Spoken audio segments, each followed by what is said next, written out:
গণভোটের রায় ও জুলাই সনদ বাস্তবায়নের দাবিতে বিক্ষোভ সমাবেশের ডাক দিয়েছে ১১ দলীয় জোট।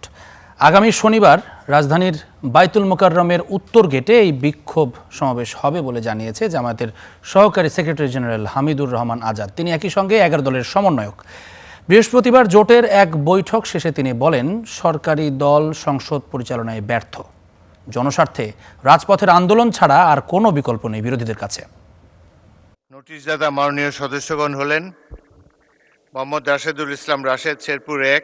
সংসদে চলছে বাকযুদ্ধ, কখনো কখনো মত ভিন্নতায় ওয়াকআউট। এর মাঝে এবার সংসদের বাইরে প্রথমবারের মতো বিক্ষোভের ডাক দিয়েছে ১১ দলীয় জোট। গণভোটের রায় ও জুলাই সনদ বাস্তবায়নের দাবিতে শনিবার বাইতুল মোকাররম এলাকায় বিক্ষোভ মিছিল করবে তারা।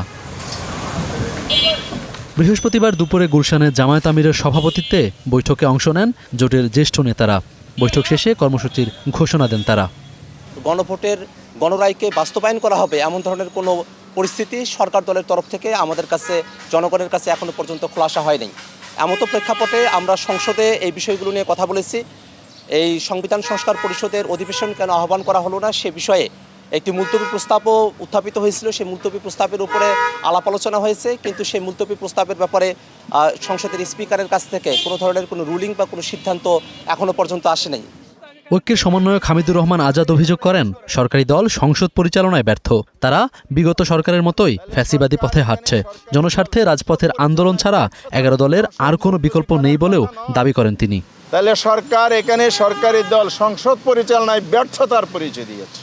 সরকার যদি দাবি পূরণ না করে, সংসদে সমাধান না করে, ১১ দলের উদ্যোগে আগামী শনিবার ৪ তারিখ ঢাকা রাজধানী বাইতুল মোকাররম উত্তর গেটে বিকাল ৫টায় আমরা বিক্ষোভ সমাবেশ এবং মিছিল করব।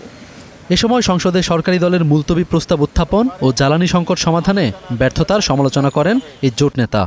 আমরা জানি মুলতবি প্রস্তাব দেয়া হয় বিরোধী দলের পক্ষ থেকে, সংসদকে মুলতবি করে আলোচনা জাতীয় গুরুত্বপূর্ণ বিষয়ে। তো সরকার তো এই মুলতবি প্রস্তাব আনার কথা নয়। গণভোটের রায় বাস্তবায়নে দ্রুত পদক্ষেপ না নিলে ৭ এপ্রিল দীর্ঘমেয়াদী আন্দোলনের রূপরেখা দেয়া হতে পারে বলেও জানান ১১ দলীয় জোটের এই সমন্বয়ক। ৪ তারিখে আমরা বিক্ষোভ দিবস ঘোষণা করেছি। আহমেদ রবি, স্টার নিউজ, ঢাকা।